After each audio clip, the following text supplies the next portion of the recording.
ओम नमः शिवाय। तो आइए रसपान करते हैं संतान सप्तमी व्रत कथा व पूजन विधि का। संतान सप्तमी व्रत पूजन विधि। संतान सप्तमी के दिन माताएं सुबह स्नान आदि के पश्चात व्रत करने का संकल्प भगवान शिव और मां पार्वती के सामने लें। पूजा के लिए चौकी सजाएं और फिर शिव पार्वती की मूर्ति रखने के पश्चात नारियल के पत्तों के साथ कलश स्थापित करें। इस दिन निराहार अवस्था में शुद्धता के साथ पूजन का प्रसाद तैयार कर लें। दोपहर के समय तक इस व्रत की पूजा कर लेनी चाहिए। पूजा के लिए धरती पर चौक बनाकर उस पर चौकी रखते हुए उस पर भगवान शंकर व माता पार्वती की मूर्ति स्थापित करें। अब कलश की स्थापना करते हुए उस पर आम के पत्तों के साथ नारियल रखें।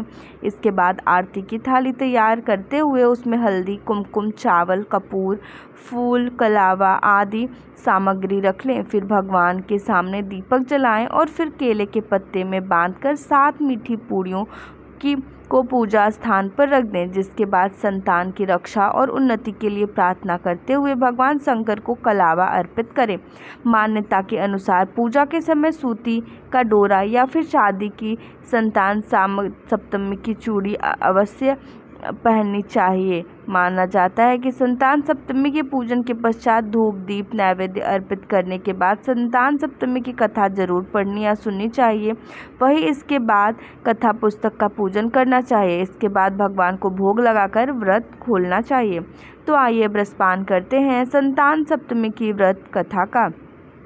एक बार श्री कृष्ण ने युधिष्ठिर को बताया कि किसी समय मथुरा में लोमेश ऋषि आए थे। मेरे माता पिता देवकी तथा वसुदेव ने भक्तिपूर्वक उनकी सेवा की तो ऋषि ने उन्हें कंस द्वारा मारे गए पुत्रों के शोक से उबरने के लिए आदेश दिया। हे देवकी, कंस ने तुम्हारे कई पुत्रों को पैदा होते ही मारकर तुम्हें पुत्र शोक दिया है। इस दुख से मुक्त होने के लिए तुम संतान सप्तमी का व्रत करो। राजा नहुष की रानी चंद्रमुखी ने भी यह व्रत किया था, तब उसके भी पुत्र नहीं मरे। यह व्रत तुम्हें भी पुत्र शोक से मुक्त करेगा। देवकी ने पूछा, हे देव, मुझे व्रत का पूरा विधि विधान बताने की कृपा करें ताकि मैं विधि पूर्वक व्रत संपन्न करूं। लोमस ऋषि ने उन्हें व्रत का पूजन विधान बताकर व्रत कथा भी बताई। नहुष अयोध्यापुरी का प्रतापी राजा था। उसकी पत्नी का नाम चंद्रमुखी था। उसके राज्य में ही विष्णुदत्त नाम एक ब्राह्मण रहता था। उसकी पत्नी का नाम रूपवती था। रानी चंद्रमुखी तथा रूपवती में परस्पर घनिष्ठ प्रेम था। एक दिन वे दोनों सरयू में स्नान करने गई, जहां अन्य स्त्रियां भी स्नान कर रही थी। उन स्त्रियों ने वहीं पार्वती शिव की प्रतिमा बनाकर विधि पूर्वक उनका पूजन किया। तब रानी चंद्रमुखी तथा रूपवती ने उन स्त्रियों से पूजन का नाम तथा विधि पूछी। उन स्त्रियों में से एक ने बताया, हमने पार्वती सहित शिव की पूजा की है। भगवान शिव का डोरा बांधकर हमने संकल्प किया है कि जब तक जीवित रहेंगी तब तक व्रत करती रहेंगी। यह मुक्ताभरण व्रत सुख तथा संतान देने वाला है। उस व्रत की बात सुनकर उन दोनों सखियों ने भी जीवन पर्यंत इस व्रत को करने का संकल्प करके शिवजी के नाम का डोरा बांध लिया, किंतु घर पहुंचने पर भी संकल्प को भूल गई। फलतः मृत्यु के पश्चात रानी वानरी तथा ब्राह्मणी मुर्गी की योनि में पैदा हुई।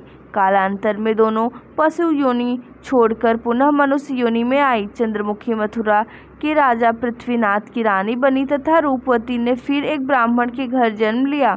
इस जन्म में रानी का नाम स्वरी तथा ब्राह्मणी का नाम भूषणा था। भूषणा का विवाह राजपुरोहित अग्निमुखी के साथ हुआ। इस जन्म में भी उन दोनों में बड़ा प्रेम हो गया। व्रत भूलने के कारण ही रानी इस जन्म में भी संतान सुख से वंचित रही। प्रौढ़ावस्था में उसने एक गूंगा तथा बहरा पुत्र जन्मा, मगर वह भी 9 वर्ष का होकर मर गया।